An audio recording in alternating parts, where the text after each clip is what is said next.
Wang Lin mengambil emas di atas meja dan dengan santai melemparkannya ke keranjang kecil tanpa melihat. Adapun ukiran di toko, selain dari orang tuanya dan orang yang dicintai, dia tidak peduli sama sekali. Dia percaya bahwa ketika dia bisa mengukir patung kultivator pembentuk roh atau binatang buas, kultivasinya akan memiliki terobosan. Dan Yu meninggalkan toko. Wang Lin meneguk anggur buah dan terus membenamkan dirinya dalam ukiran lagi. Dengan setiap gerakan pisau pahatnya, aura menjadi lebih kuat. Dia merenung dalam waktu yang lama dan kemudian mendesah. Jika seseorang melihat dengan cermat pada ukiran-ukiran ini, mereka akan melihat bahwa mereka adalah berbagai orang dan binatang buas. Meskipun ukiran ini adalah semua hal yang berbeda, satu-satunya kesamaan yang mereka miliki adalah ukiran semua orang dan hewan buas di atas level formasi jiwa. Pada tahun terakhir ini, Wang Lin telah mencoba beberapa kali untuk mengukir seseorang atau binatang roh yang berada di tingkat formasi jiwa, tapi mereka semua gagal. Dia merenung sedikit dengan mata terpejam. Tiba-tiba, substansi merah sekitar satu telapak tangan tebal muncul di sekitarnya. Substansi merah adalah aura jahat yang telah banyak terkondensasi oleh Wang Lin tahun lalu. Wang Lin percaya bahwa hanya dalam 1 tahun lagi, ia akan dapat menekan aura jahat ini hingga batasnya. Tapi Wang Lin selalu percaya bahwa jika dia membiarkan aura jahat ini menghilang, dia akan menyesalinya di masa depan. Suara ayah dan Yu datang dari luar. Saudara Wang, kakak iparmu telah membuat beberapa hidangan enak hari ini. Datang dan makanlah. Lalu kami, saudara-saudara, dapat minum beberapa gelas. Mata Wang Lin tiba-tiba terbuka, mengungkapkan cahaya kuno. Cahaya perlahan menghilang, dan Wang Lin kembali menjadi orang normal. Adapun pemuda bernama Su, dia saat ini duduk di gerbongnya. Matanya dipenuhi kegembiraan. Dapat dikatakan bahwa satu-satunya hobi raja adalah mengumpulkan benda-benda semacam ini. Apakah itu terbuat dari batu atau kayu? Tidak masalah jenis bahannya. Selama itu adalah patung, raja menyukai mereka. Dan sang pangeran adalah anak yang sangat berbakti. Jika dia membawa ini ke pangeran, dia akan dihargai dengan baik. Setelah waktu yang lama, kereta berhenti. Pria muda bernama Su dengan cepat membuka pintu dan bergegas ke istana. Di halaman timur, pria muda berkata, "Pangeran, Su Tao ingin bertemu denganmu untuk masalah penting." Suara malas datang dari gedung berkata, "Su Tao, bukannya kamu pulang untuk mengunjungi kerabatmu? Kenapa Anda kembali begitu cepat? Jika ada sesuatu, kita bisa bicara besok." Su Tao samar-samar bisa mendengar beberapa suara yang menarik dan menggoda dari istana. Dia mengepalkan giginya dan berkata, "Pangeran, aku milisting ternchat otemen sui kersaflin bernam belang dishaji serdina your hayu, tekstili simerjunasmar s steka seneng." Setelah beberapa saat, suara tidak puas datang dari dalam. "Masuklah, tetapi jika item ini tidak sebagus yang kamu katakan, maka kamu kehilangan gaji bulan ini." Su Tao dengan cepat berjalan ke istana. Seorang pria muda yang agak pucat duduk di tepi tempat tidur.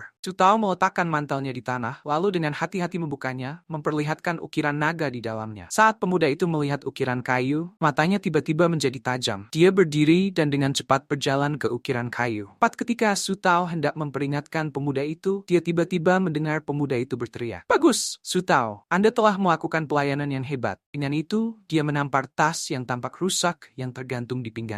Tiba-tiba, gelombang gas ungu keluar dari tas dan mengelilingi pemuda itu. Saat gas ungu muncul, angin sepoi-sepoi bertiup melalui ruangan, sedikit mengangkat kerudung. Mata Su Tao tanpa sadar menatap. Yang muda bukan manusia, tetapi seorang kultivator. Dia hanya di lapisan kegelapan Qi kondensasi. Dia memandang Su Tao dan memperhatikan tatapan Su Tao. Dia tertawa dan berkata, "Meiji, keluar. Hari ini, kamu milik Su Tao." Tanggapan yang menarik datang dari tempat tidur ketika sosok yang indah berjalan keluar dari tempat tidur. Mata pemuda itu bersinar dan dia dengan cepat meninggalkan istana. Pemuda itu berjalan langsung ke istana pusat. Di dalam aula ada 2 meja kecil dengan seorang penggarap duduk di belakang masing-masing. Di atas aula utama duduk seorang pria parubaya yang sangat tampan. Pria parubaya itu sangat agung dan memiliki tampilan penguasa. Setelah pria muda itu memasuki aula, pria parubaya itu tertawa dan berkata, "Mengapa kamu tidak bersenang-senang di Istana Merah Muda? Apa Anda datang ke sini untuk orang tua Anda?" Pria muda itu berkata, "Ayah, tolong lihat ini." Dengan itu, dia mengeluarkan ukiran naga dan meletakkannya di tanah. Penggarap berjubah hijau tiba-tiba berdiri dan berjalan ke ukiran kayu. Kata, "Ini." Dia sudah menebak di dalam hatinya, tetapi dia tidak yakin. Pria berjubah hijau berkata, "Saudara magang senior, saya tahu bahwa ini adalah ukiran kayu. Saya mengacu pada ukiran apa ini?" Pria parubaya itu menatap ukiran kayu dan tersenyum. "Adakah yang spesial dari ukiran ini?" Penanam jubah hijau di dekat ukiran kayu meraih ukiran kayu. Dia tiba-tiba merasakan aura kuno datang kepadanya. Aura ini sangat kuat dan membuatnya terkejut. Semakin tinggi level kultivasi yang Anda miliki, semakin Anda akan terpengaruh oleh ukiran Wang Lin. Tapi jika Anda seorang manusia, maka efeknya akan kecil. Objek ini bukan ukiran yang normal. Makhluk yang diukir hampir persis sama dengan naga dalam catatan kuno sekte kita. Wajah pembudidaya berjubah hijau berkedut. Ia tidak mengatakan apa-apa. Hati Dao pembudidaya berjubah hijau tidak cukup stabil, jadi dia batuk seteguk darah. Setelah waktu yang lama, dia menenangkan dirinya dan tertawa getir. Wang Lin berbaring di tempat tidur di belakang toko. Ada sebotol anggur di sampingnya. Dia mengambil kendi dan minum. Jenis kehidupan seperti itu sangat menyenangkan dan penuh dengan hasrat, tetapi dipenuhi dengan penyesalan. Sekarang, tidak ada konflik dalam kehidupan Wang Lin. Meskipun agak membosankan, itu membersihkan jiwa Wang Lin. Wang Lin merasa sangat aneh ketika dia pertama kali menyadari perasaan ini. Tapi dia secara bertahap menerimanya dan terus menjalani kehidupan manusia. Pada saat itu, dua pembudidaya tiba di luar tokonya. Kedua tubuh mereka melayang ke tokonya seperti hantu. Salah satu dari mereka melambaikan tangannya dan pintu utama toko Wang Lin diam-diam terbuka. Mereka berdua dengan cepat masuk. Pintu ditutup oleh angin. Di dalam toko, mata keduanya bersinar ketika mereka melihat semua ukiran di dalam toko. Keserakahan yang tak ada habisnya. Ada begitu banyak harta ajaib. Salah satu pembudidaya menghirup udara dingin. Dia meraih salah satu ukiran dan melihatnya. Tubuhnya bergetar dan dia dengan cepat membuang ukiran itu. Dia melambaikan tangannya dan semua ukiran di rak memasuki tas penyimpanannya. Kultivator lain berjongkok dan mencari melalui kotak di sudut.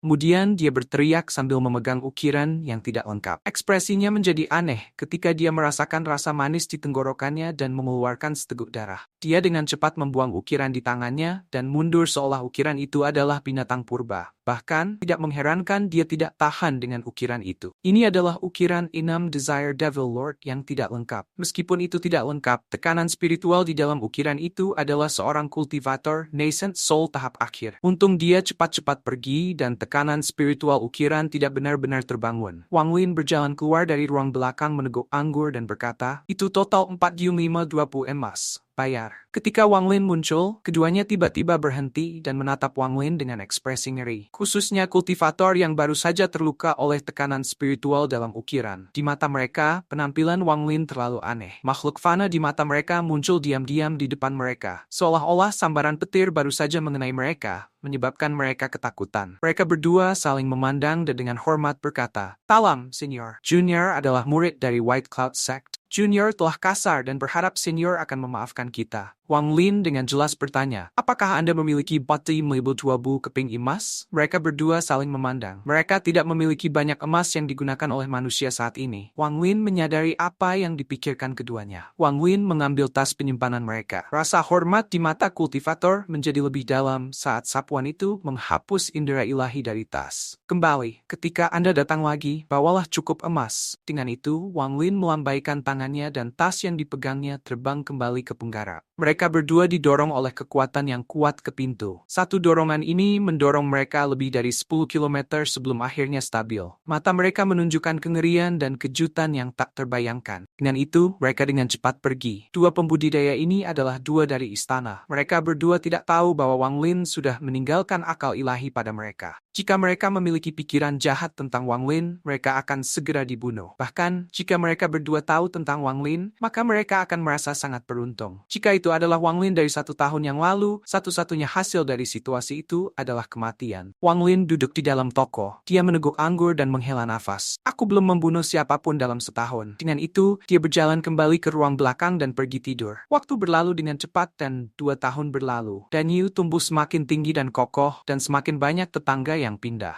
Wajah orang tua Dan Yu menjadi sedikit keriput. Meskipun mereka masih muda, mereka tidak bisa menghindari berlalunya waktu. Perlu disebutkan bahwa selama 2 tahun ini, banyak tetangga datang ke Wang Lin untuk berbicara tentang pernikahan. Tetapi mereka ditolak oleh Wang Lin setiap kali. Putra kedua keluarga Su telah menikah dan memiliki bayi yang sehat. Su Tao kembali untuk memberi hormat kepada Wang Lin. Dia memberi Wang Lin 100 keping emas, mengatakan itu dari pangeran. Sebenarnya, dalam 2 tahun ini, selama setiap tahun baru, Su Tao akan membawa banyak emas dan perak. Adapun masalah ini, Wang Lin tidak menolaknya. Dia menerima semuanya. Selama 2 tahun terakhir ini, Wang Lin melihat kelahiran anak muda dan kematian orang tua. Dia merasa sangat sedih. Dalam 2 tahun ini, dia hanya berkultivasi 2 kali. Dia tidak lagi peduli dengan tingkat kultivasinya dan jarang memeriksanya lagi. Dalam 2 tahun ini, toko Wang Lin mendapatkan ketenaran di bagian barat kota. Pengunjung paling umum ke toko Wang Lin bukan manusia, tapi pembudidaya. Tiap pembudidaya yang datang akan membeli ukiran ukiran kayu dengan emas fana. Dalam 2 tahun ini, dia menjual beberapa ukiran kayu dan telah mengumpulkan banyak emas dan perak. Fakta bahwa ada seseorang yang luar biasa di bagian barat ibu kota perlahan-lahan mendapatkan ketenaran di antara para pembudidaya. Hati Wang Lin masih tenang. Yang dia inginkan adalah masih mengalami kehidupan manusia. Wang Lin berjalan keluar dari tokonya dan duduk di luar. Ini adalah tahun baru ketiga yang dia alami sejak dia tiba di ibu kota. Dan Yu berlari keluar dari toko besi dari seberang jalan dengan kembang api di tangannya dan dengan senang hati bermain dengan mereka. Setelah melihat Dan Yu, kebahagiaan muncul di mata Wang Lin. Tahun lalu, Dan Yu tidak dapat lagi menolak ayahnya dan mulai belajar pekerjaan besi. Namun, setiap kali dia punya waktu, dia akan datang dan menonton Wang Lin membuat ukiran kayu. Bermain dengan kembang api, Dan Yu berlari ke arah Wang Lin dan duduk di bangku yang dingin. Berkata, "Paman Wang, saya mendengar dari ayah saya beberapa hari yang lalu bahwa penjaga toko Lu dari sisi timur kota ingin menikahi putrinya dengan Anda. Kenapa kamu tidak setuju? Aku diam-diam melihatnya sebelumnya dan dia sangat cantik." Wang Lin tersenyum, berkata, "Paman sudah punya istri." "Ah? Serius? Kok saya belum pernah melihatnya?" Dan Yu tiba-tiba berdiri. Wajahnya dipenuhi syok. Dia ada di tempat yang sangat jauh, menungguku. Suatu hari, aku akan pergi dan menemukannya. Suara Wang Lin lembut ketika gambar seorang wanita muncul di benaknya. Dan Yu tersenyum nakal. Dia berkata, "Saya mengerti. Paman Wang, Anda datang ke ibu kota untuk menghasilkan uang sehingga Anda bisa kembali ke rumah untuk menikah.